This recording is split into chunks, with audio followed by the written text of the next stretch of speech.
A ver, ¿qué pasaría si pudiéramos ver la historia emocional de una familia? Sus conflictos, sus alianzas más fuertes, incluso sus secretos, y todo. Todo en un solo diagrama. Suena un poco a ciencia ficción, ¿no? Pues sí, pero es que hoy vamos a explorar una herramienta que hace precisamente eso, el genograma. Y que quede algo claro desde el principio. Esto no es el típico árbol genealógico que hacíamos en el cole, ¿eh? Para nada. Es mucho, mucho más. Para guiarnos en esta exploración, tenemos un material de análisis muy interesante. Es un módulo de formación para acompañantes terapéuticos del Instituto San Lorenzo. Sí, Y este documento es como la piedra de Roseta del genograma, vamos. Nos da la clave para leer estos mapas con toda la simbología y un ejemplo práctico que es, de verdad, muy potente. desde luego. Nuestra misión hoy es descifrar juntos este lenguaje visual. No solo vamos a ver cómo se dibuja un genograma o qué significa un cuadrado y un círculo, que es lo básico. Vamos a entender la información tan profunda que puede sacar a la luz sobre por qué una familia funciona como funciona. Y para verlo en acción. Para ver su poder en acción, usaremos el ejemplo que nos dan las fuentes, el de una de las dinastías políticas más famosas y complejas del siglo XX. Perfecto, pues entremos en materia. La primera pregunta es obligada. Todos tenemos en la cabeza la idea de un árbol genealógico. Abuelos, padres, hijos. La estructura de parentesco, sí. Exacto. ¿Dónde está la diferencia fundamental? ¿Qué convierte a ese árbol en un genograma? Pues saber la diferencia es como pasar de una fotografía en blanco y negro a una película en color y con sonido. ¡Qué buena imagen! Es que el árbol genealógico te dice quién es familia de quién. Es el esqueleto, nada más. El genograma le añade la carne, la sangre, las emociones. Te muestra cómo se relacionan esas personas. Vale. Desde una perspectiva terapéutica, es una herramienta de evaluación increíble. Es como hacerle una radiografía al sistema familiar. Una radiografía. Me gusta. Sí, porque de un solo vistazo, un profesional puede ver la estructura, sí, pero también los eventos que marcaron a la familia. Bodas, divorcios traumáticos, muertes prematuras. Y sobre todo, las dinámicas que se repiten una y otra vez, entre generaciones, a menudo sin que nadie se dé cuenta. Vale, entiendo. Pasamos de la estructura estática a la dinámica, a lo que está vivo. Eso es. Y para visualizar esa dinámica, supongo que hace falta un lenguaje propio. El material de las fuentes entra de lleno en una simbología muy, muy específica. Vamos a descifrarla poco a poco. Lo más básico es universal. Un cuadrado para el hombre, un círculo para la mujer. Sí, Hasta ahí, fácil. claro, esa es la base. Pero a partir de ahí, cada pequeño detalle añade una capa de información. Por ejemplo, la persona por la que se inicia el análisis, lo que técnicamente se llama el paciente identificado, Ajá. se marca con un doble borde en su símbolo. Y esto es importante, ¿Por qué? porque lo sitúa como el punto de partida del mapa. Es la perspectiva desde la que se empieza a explorar. No significa que sea el problema, sino que es la puerta de entrada al sistema. Entendido.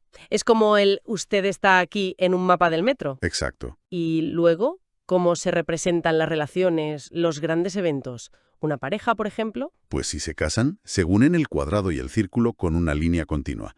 A menudo se pone la fecha de la boda. Vale. Si simplemente conviven, la línea es discontinua. Y aquí ya empieza a verse la historia. Ah, Si esa relación se rompe, se marca sobre esa misma línea.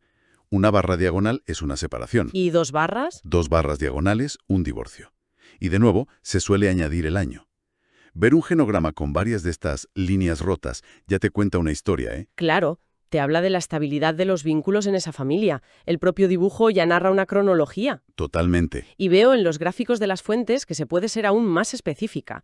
Hay un triángulo para un embarazo, un círculo negro para un aborto e incluso una línea de puntos que rodea a las personas que viven juntas en el mismo hogar. Sí, sí. En el ejemplo que dan, hasta incluyen a la mascota dentro de ese círculo. Exacto, porque a veces la relación con una mascota puede ser más significativa que con algunos familiares, y eso también es información. Pero todo esto que hemos visto, la estructura, es solo el primer nivel, es el escenario. Vale. La verdadera trama, la riqueza del genograma, está en cómo describe la calidad de las relaciones. Ahí es donde el mapa cobra vida. Aquí es donde pasamos de la estructura a la emoción, como decías. Ahí está. Vale, a ver. Si yo dibujara a dos personas unidas por esa línea de matrimonio, pero resulta que su relación es un campo de batalla constante, ¿cómo se refleja esa tensión? Muy buena pregunta. Ahí es donde entra el lenguaje emocional.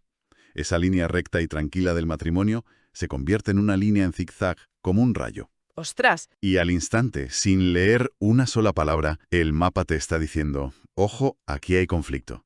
¡Qué visual! Y al contrario, si por ejemplo tenemos una madre y una hija que son inseparables, que lo son todo la una para la otra, su vínculo se representa con 3 líneas paralelas.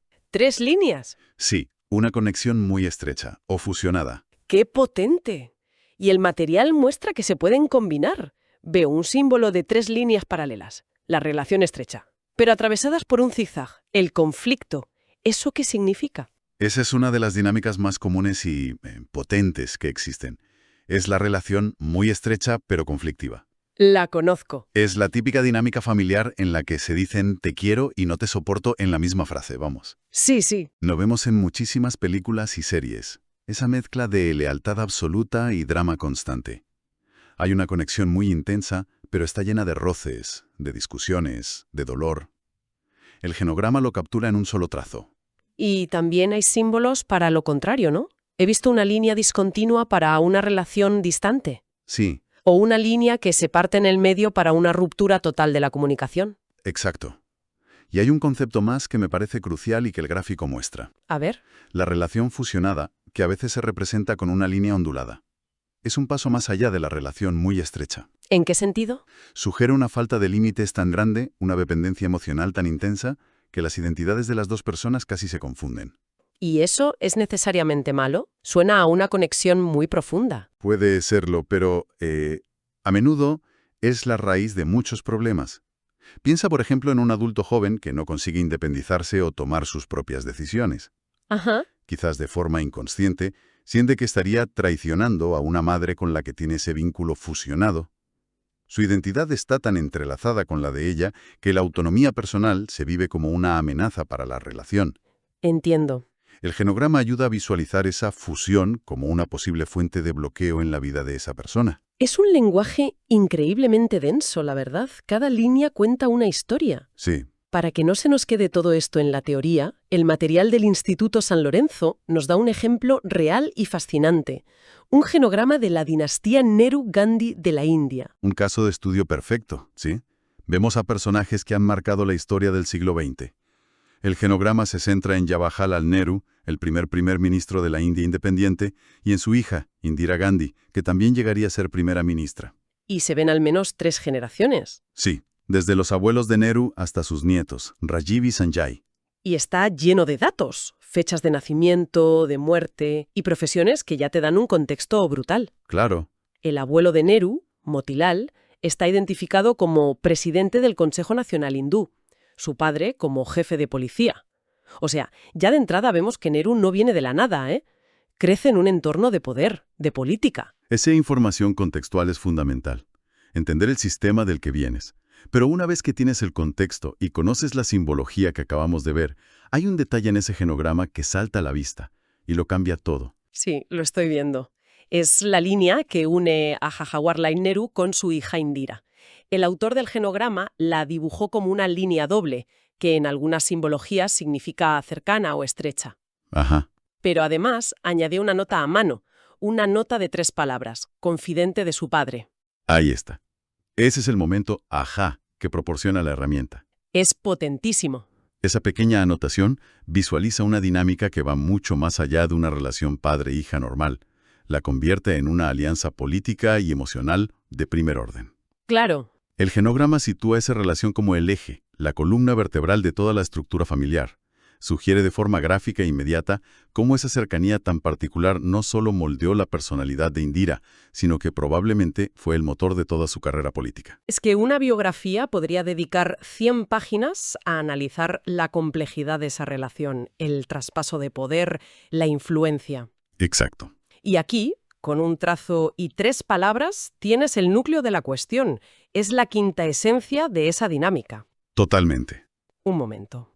Dándole una vuelta, ¿no podría ser esto una interpretación un poco subjetiva del terapeuta que dibuja el mapa? Muy buena objeción. O sea, ¿cómo sabemos que esa relación de confidente fue realmente el eje y no, por ejemplo, la relación de Neru con su propio padre, el jefe de policía? ¿No hay un riesgo de simplificar demasiado? Es una objeción muy importante. Y la respuesta es que sí. Por supuesto que hay un componente de interpretación. El genograma no es una verdad absoluta y objetiva, es una hipótesis de trabajo. Vale. Es una co-construcción entre el terapeuta y la persona o la familia. Lo que se dibuja se contrasta, se pregunta. ¿Esto te resuena? ¿Lo ves así? Pero su poder no reside en ser una fotografía exacta, sino en su capacidad para generar nuevas conversaciones, para sacar a la luz patrones que no se habían visto. Ajá. En el caso de los Nehru Gandhi, aunque sea una interpretación, nos obliga a preguntarnos ¿qué implicaciones tuvo que Indira fuera la confidente de su padre en un sistema tan patriarcal? Inmediatamente abre nuevas vías de análisis. Entendido. No es la respuesta final, sino una herramienta para hacer mejores preguntas. Justo. Y eso nos lleva a una conexión más profunda. En el material de las fuentes aparece otra imagen muy famosa, el esquema de Freud sobre la mente, con el consciente, el preconsciente y el inconsciente. Sí, separados por barreras de censura. Pues podemos trazar una analogía muy potente aquí. A ver, desarrolla esa idea. ¿Cómo se conecta un mapa familiar con el inconsciente de Freud? Pues el genograma funciona como una herramienta para atravesar esas barreras de censura, pero a nivel familiar. Ayuda a traer a la conciencia patrones que operan de forma inconsciente en la familia. Pensemos en las lealtades invisibles. Lealtades invisibles. Sí, esas reglas no escritas que todo el mundo sigue sin saber muy bien por qué. Dame un ejemplo concreto para que lo entienda. Claro.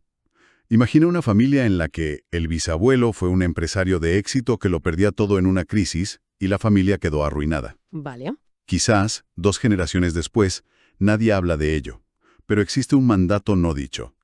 En esta familia no se arriesga con el dinero. O más vale un trabajo seguro aunque no te guste que emprender. Ya veo por dónde vas. Y ves que los descendientes uno tras otro eligen carreras muy conservadoras y sienten una ansiedad inexplicable ante cualquier riesgo financiero. No saben por qué, pero están siendo leales a un trauma que ni siquiera vivieron. ¡Wow! El genograma, al registrar profesiones y eventos clave del pasado, puede empezar a conectar los puntos y hacer visible esa regla invisible. Es como si la historia familiar tuviera su propio inconsciente. Totalmente. Un inconsciente familiar lleno de secretos, de traumas no digeridos, de conflictos no resueltos que se repiten. ¿Cuántas veces oímos eso de los hombres de mi familia siempre acaban divorciándose? O las mujeres de mi familia siempre han tenido que ser las fuertes. Exacto. Esos no son casualidades, son patrones transgeneracionales. El genograma es una de las mejores herramientas que tenemos para mapear esos patrones y entender de dónde vienen. O sea, que te ayuda a entender que tus problemas actuales... Claro, que tus ansiedades o tus dificultades pueden tener raíces profundísimas en la historia de tu familia, en eventos que ocurrieron mucho antes de que nacieras. Te ayuda a ver el cuadro completo y a entender que no somos islas, que estamos conectados a nuestro sistema familiar por hilos visibles, pero también por muchos hilos invisibles. Sí, Y esta herramienta básicamente ilumina esos hilos. esa es la mejor definición. Hace visible lo invisible. Bien, pues hagamos un pequeño balance de lo que hemos explorado hoy. Partimos de un simple árbol genealógico y hemos llegado a un mapa emocional complejísimo. Un mapa con un lenguaje propio, lleno de símbolos que nos hablan de conflictos, alianzas, rupturas. Sí, Hemos visto cómo este mapa puede revelar la dinámica central de una de las familias más poderosas del mundo, como los Nehru Gandhi, con solo una línea y una anotación. ajá. Y finalmente, hemos entendido que es una herramienta para sacar a la luz el inconsciente familiar, esas reglas y lealtades ocultas que a menudo dirigen nuestras vidas, sin que lo sepamos. Y creo que es importante recalcar que la utilidad de este concepto va mucho más allá de una consulta de terapia. ¿Ah, sí? Sí, no hace falta tener un problema para que esta perspectiva sea enriquecedora. Simplemente tomarse el tiempo de pensar en el propio sistema familiar, en sus mandatos, sus fortalezas, sus alianzas, sus conflictos históricos. Ya. Puede ofrecer una perspectiva completamente nueva sobre nuestras propias vidas, entender por qué tomamos ciertas decisiones o por qué nos relacionamos de una determinada manera. Es una potentísima herramienta de autoconocimiento. Desde luego. Y para terminar, me ha surgido una idea mientras hablábamos. A ver, El material nos ha mostrado un sistema de símbolos muy sofisticado para representar relaciones familiares. Pero, ¿qué pasaría si aplicáramos esta misma lógica a otros sistemas humanos? Interesante. Si intentáramos hacer un genograma laboral de nuestra oficina, mapeando las relaciones entre compañeros y jefes con líneas de conflicto, de alianza o de distancia. O un genograma social. O un genograma social de nuestro grupo de amistades, exacto. ¿Qué alianzas ocultas, qué conflictos latentes o qué patrones de comportamiento descubriríamos sobre esas otras familias de las que formamos parte en nuestro día a día?